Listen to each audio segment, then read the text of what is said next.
Working into a chain, start. Cross the lines. Form a circle.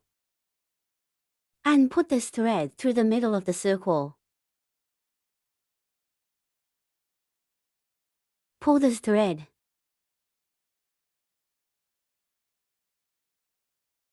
Form a slip knot here. Crochet through the circle. Pull this thread back. Adjust the size of the circle until the size of the crochet hook is right. Working into a chain, start.